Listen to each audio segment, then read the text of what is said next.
tackling food history today. Alright, so these misconceptions are about food. Misconception number 1. I'm not going to number them, okay? These are all just bullet points.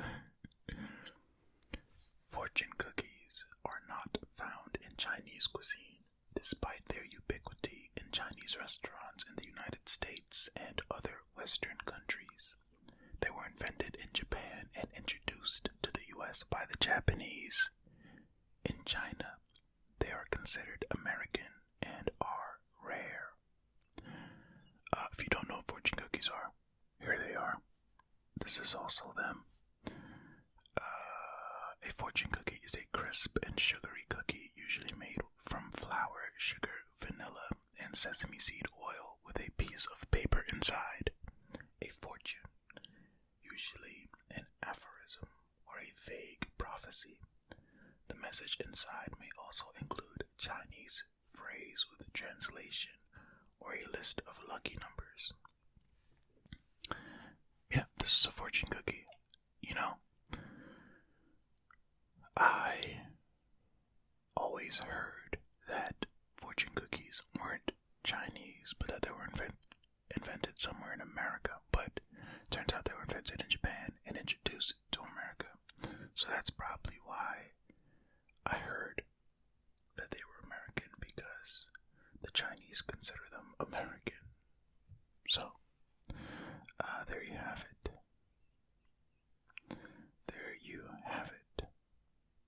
That's true. American Chinese cuisine is a style of Chinese cuisine developed by Chinese Americans. The dishes served in many North American Chinese restaurants are adapted to American tastes and often differ significantly from those found in China.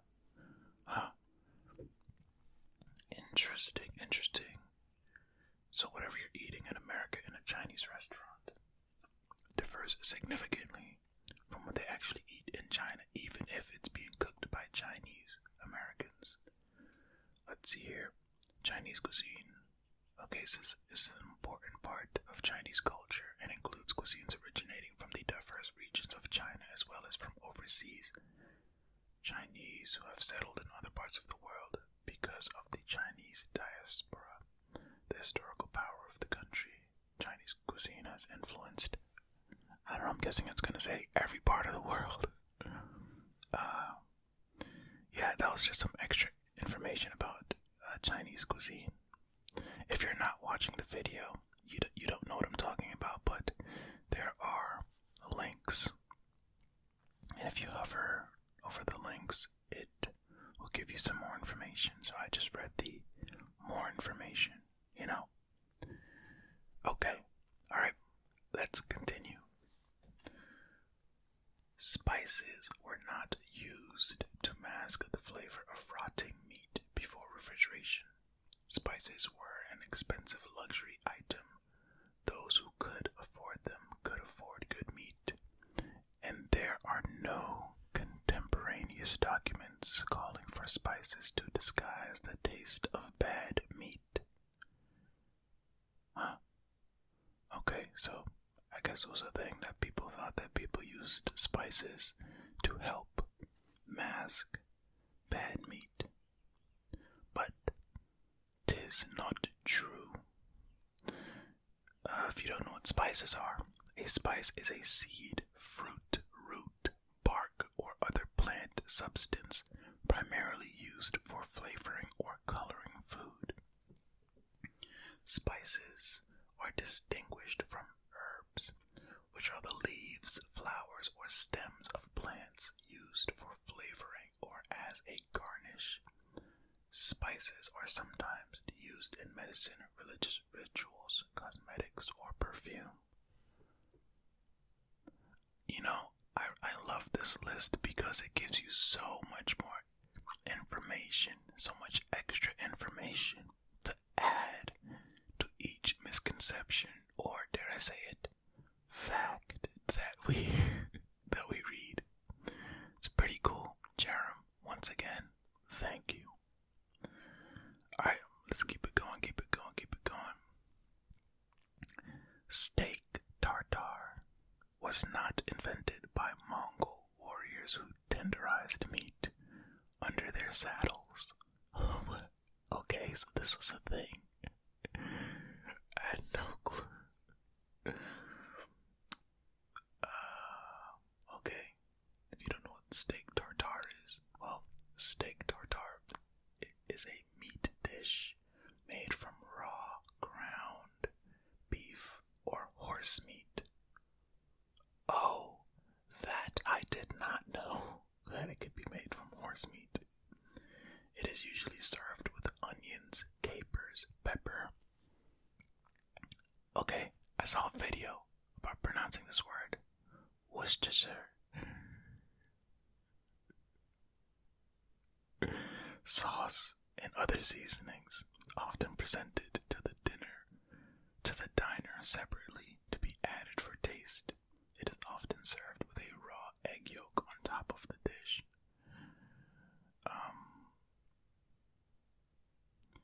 I still don't even know if I pronounced it correctly. You know, let's oh, I can't select the link. Well, you know what? Risk it for the biscuit. Okay, we come. Worcestershire. There we go. Worcestershire. Boom, we did it. Yeah, I've never had steak tartare, and I did not know that it was thought that Mongol warriors tenderized meat under their saddles, or that it could be horse meat. I mean, if you've had this dish, let me know if you like it. Oh my goodness, interesting stuff.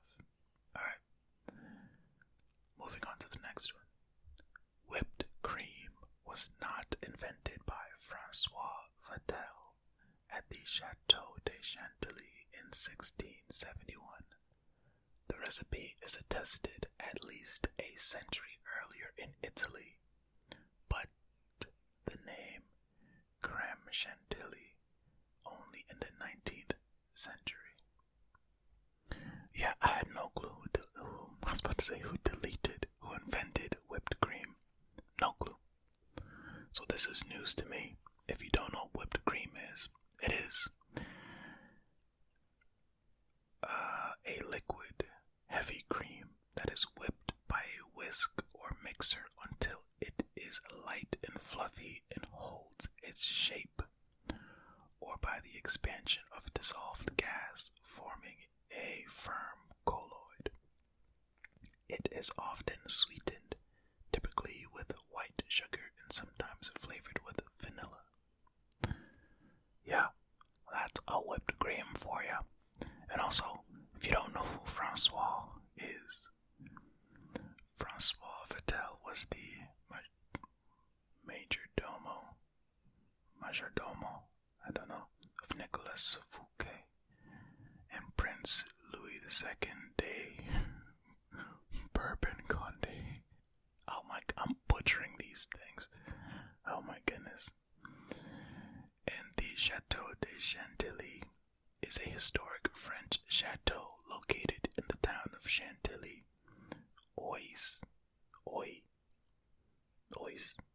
I don't know, about 50 kilometers north of Paris. The site comprises two attached buildings: the Petit Chateau, built around 1560 for Anne de Montmorency, and the Grand Chateau, which was destroyed during the French Revolution. There you go, and some extra history for you. Boom, bang, bang. Double trouble today. We're giving you all the info. Alright, let's keep going. I did not know when or who invented whipped cream. So there you go. We still don't know who, but we know that the recipe was created a century earlier than 1671 in Italy. Alright, keep going. Next misconception. Catherine de Medici and her entourage did not introduce Italian food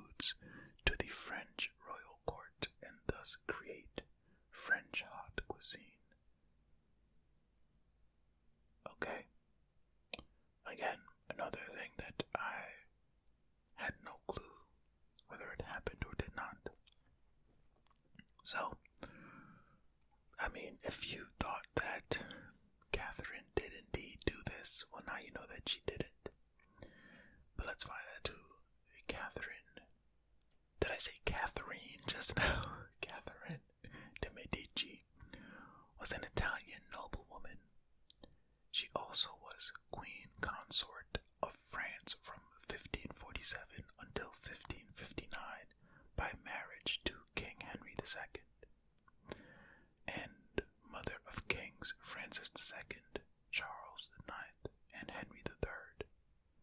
The years during which her sons reigned have been called the age of Catherine de Medici. Awesome. Nice. Hey. But she did not introduce Italian foods to the French royal court, just in case you thought she did. We are going to move down now to microwave ovens. We have 4 common misconceptions about microwave ovens.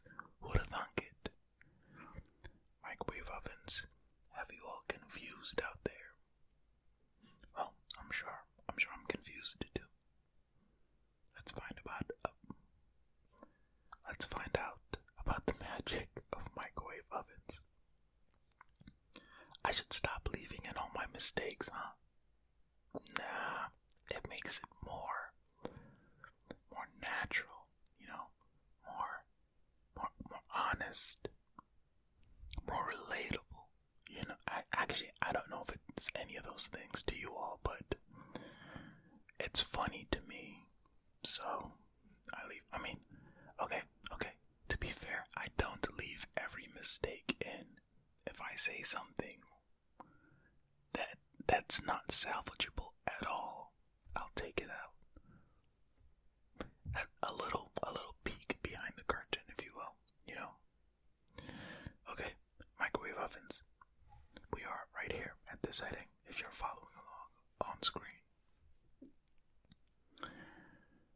Microwave ovens do not heat food by operating at a special resonance of water molecules in the food, but by dielectric heating. Dielectric heating causes sympathetic movement in polar molecules like water.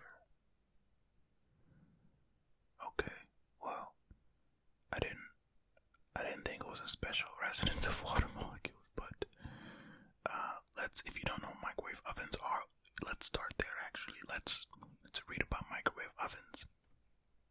A microwave oven is an electric oven that heats and cooks food by exposing it to electromagnetic radiation in the microwave frequency range. This induces polar molecules in the food to rotate and produce thermal energy in a process known as dielectric heating. And if you don't know what dielectric heating is, well, I have information for you there as well. 420. Nice. Alright. Dielectric heating. I said 420 for those who are just listening, because on the picture of the microwave they have under dielectric heating, it says 420 on the time, the little display. Okay. Dielectric heating, also known as electronic heating, radio frequency heating, and high frequency heating, is the process in which a radio frequency alternating electric field or radio wave or microwave electromagnetic radiation heats a dielectric material at higher frequencies. This is caused by, we're going to click through on this one. This is caused by a molecular dipole rotation within the dielectric. Okay. Well, there you have it. Hold on a second. Yeah, there you have it. Oh, and if you don't know what water is, I'm just joking. I'm not gonna read. If you want to pause and read, that water is a polar inorganic compound that is, at room temperature, a tasteless and odorless liquid which is nearly colorless apart from an inherent hint of blue. It is by far the most studied chemical compound and is described as the universal solvent and the solvent of life. It is the most abundant substance, I'm guessing this is going to say on Earth. If you want to pause it and read that yourself, then by all means, but I'm not going to go through and read that whole thing for you, okay? We all know what water is at this point. I mean, come on, guys. Come on. No way I'm just going to read the whole thing, okay? No way. Let's move on. Microwave ovens do not cook food from the inside out. 2.45 gigahertz microwaves can only penetrate approximately 1 centimeter into most foods. The inside portions of the thicker foods are mainly heated by heat conducted from the outer portions. I also heard and I've tried that if you put your food on the edge of the plate that you're cooking and leave like a hole in the middle, so basically your food looks like a donut on the plate, that it'll heat more evenly. Yes, so because of this actually makes sense. Because if you stack too much food on top of each other, then it cannot penetrate, there you look at that. Science. Science. We love good science on this channel, you know what I mean? Science. If you've seen Breaking Bad, science. Okay, alright. You know the meme. Alright, let's keep going. Microwave ovens cannot cause cancer, as microwave radiation is non-ionizing and therefore does not have the cancer risks associated with ionizing radiation, such as X-rays.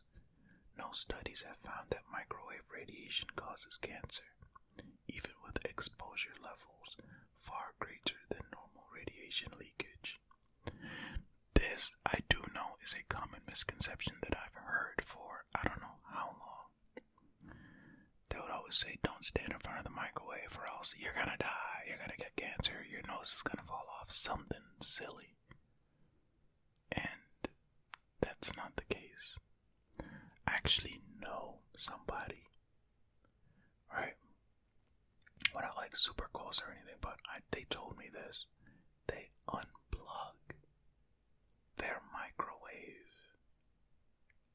every single day, every night when they go to sleep, because they don't want any excess radiation or whatever to be emitted from. I was like, I mean, okay, whatever floats your boat, but yeah, I don't know, man. I don't know.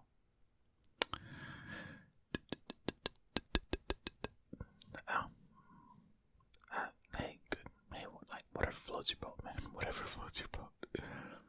Okay. If you don't know what a microwave is, a microwave is a form of electromagnetic radiation with wavelengths ranging from about 1 meter to 1 millimeter, corresponding to frequencies between 300 megahertz and 300 gigahertz, respectively. Different sources define different frequency ranges as microwaves. Ionizing radiation ionizing radiation consists of subatomic particles or electromagnetic waves that have sufficient energy to ionize atoms or molecules by detaching electrons from them. The particles generally travel at a speed that is greater than 1% of that of light, and the electromagnetic waves are on the high energy portion of the electromagnetic spectrum.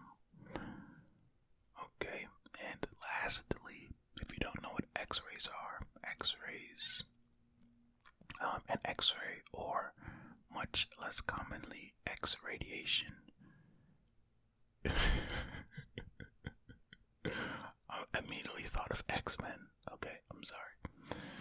An X-ray, or much less commonly X-radiation, is a penetrating form of high-energy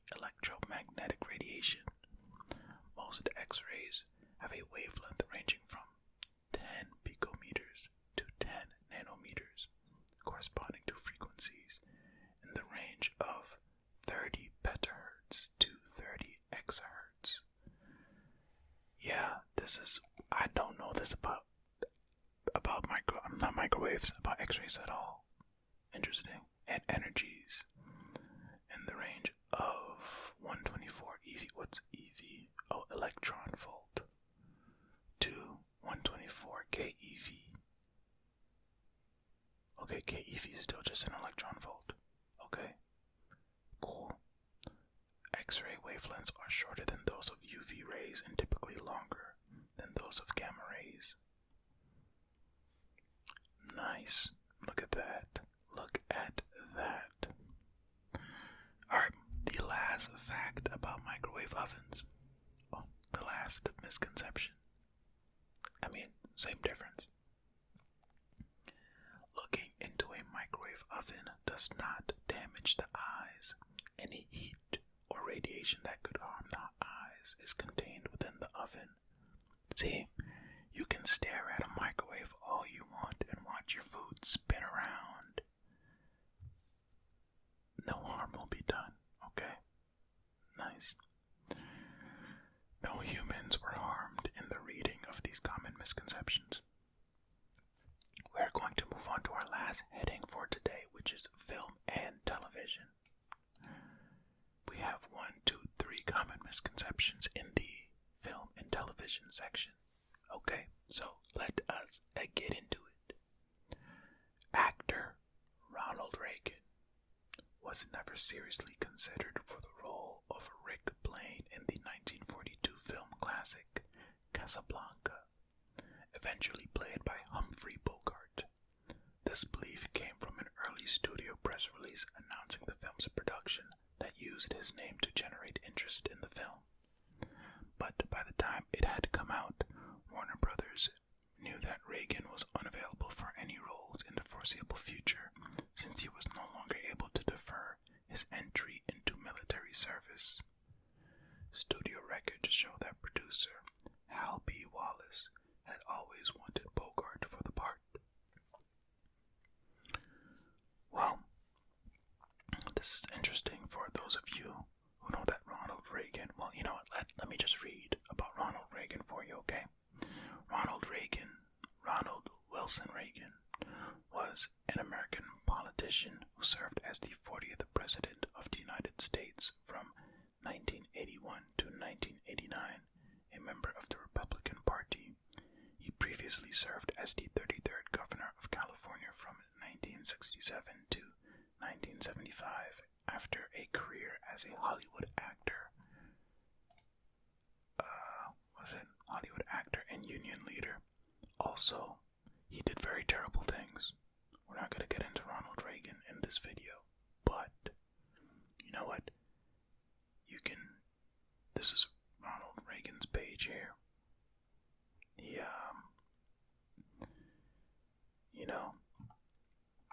he was an actor, but he did some not so good things. Anyway, and he was also president. Casablanca is a movie. Casablanca is a 1942 American romantic drama film directed by Michael Curtiz and starring Humphrey Bogart, Ingrid Bergman, and Paul Henreid.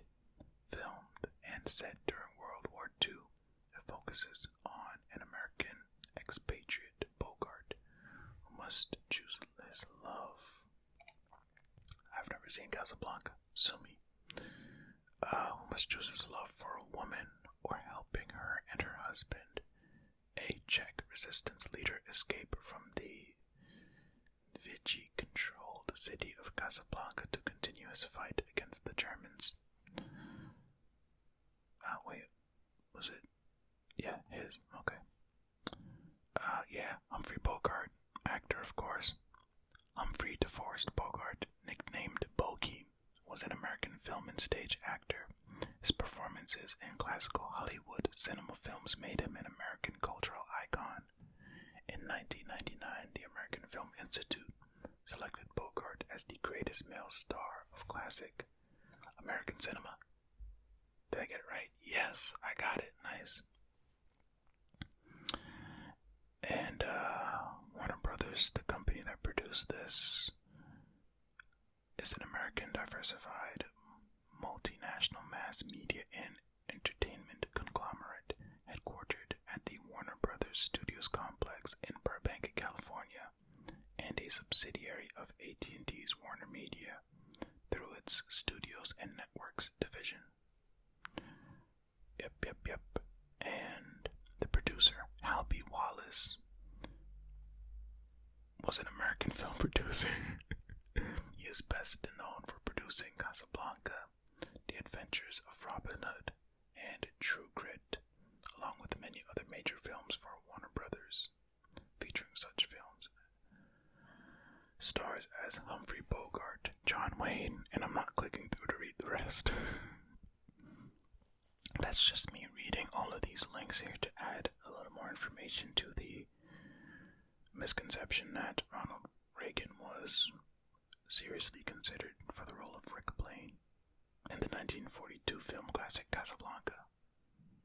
You know, it wasn't true, alright? He wasn't seriously considered. So, let's keep going. Misconception number 2 under film and television. Jane Russell never wore a special bra designed by director Howard Hughes during filming of The Outlaw.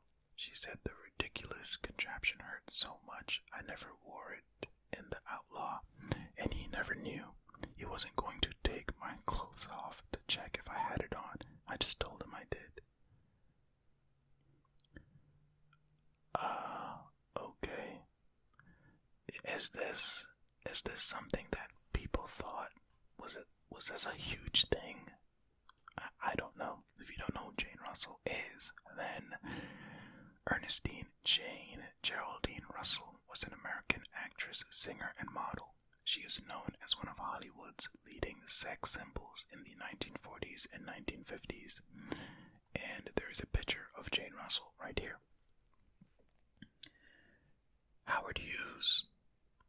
Howard Robard Hughes Jr. was an American business magnate, investor, record-setting pilot, engineer, film director, and philanthropist, good grief, known during his lifetime as one of the most influential and financially successful individuals in the world.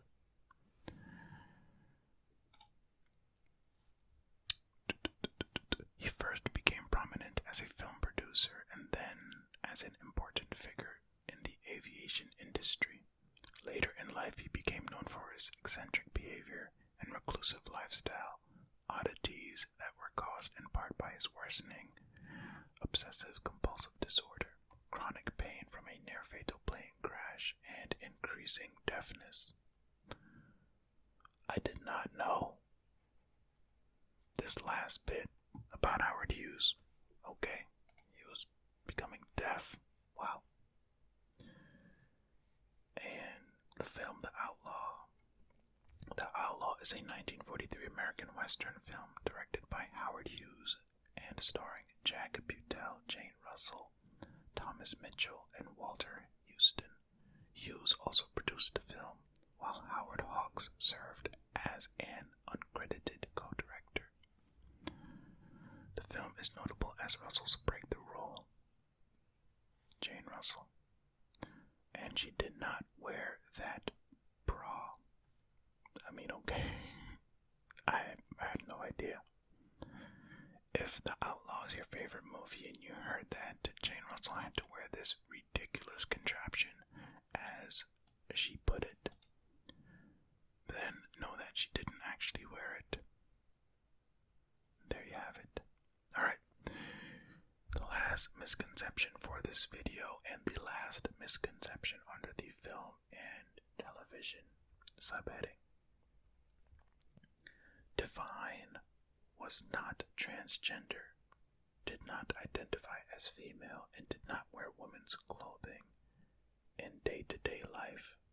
I have no clue who Divine is, but luckily we have a link here to find out about Divine.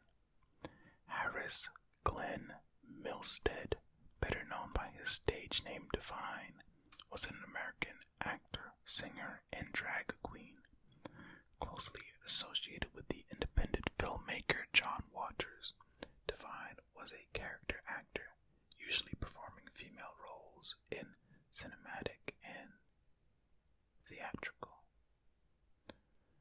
have no clue who Divine is. I've never heard of this person. Okay, so they performed roles in cinematic and theatrical productions and adopted a female drag persona for his music career. Born October 19, 1945. Died March 7, 1988. Yeah. Okay. No clue about this at all whatsoever. But there you have it. There you have it. Oh, I just hit my chair. We've made it to the end of today's video. Thank you all so much for watching and or listening. And again, big shout out to Jerem for suggesting this list of misconceptions. As I mentioned in the beginning, this is part 2 of what's going to be a long series, so stick around. If you enjoyed this, there's definitely more to come. And if you have suggestions for videos, please leave them in the comments and I take them into consideration. Sometimes, if it's a great idea, and I read and comment on it the day that you leave the comment, it might even be the next video that I make. So, I'm always in the comments responding and liking and just interacting, so feel free to comment below. Okay, thank you all so much for watching and or listening to this video. And until next time, be kind to yourselves. Be kind to others. Be well.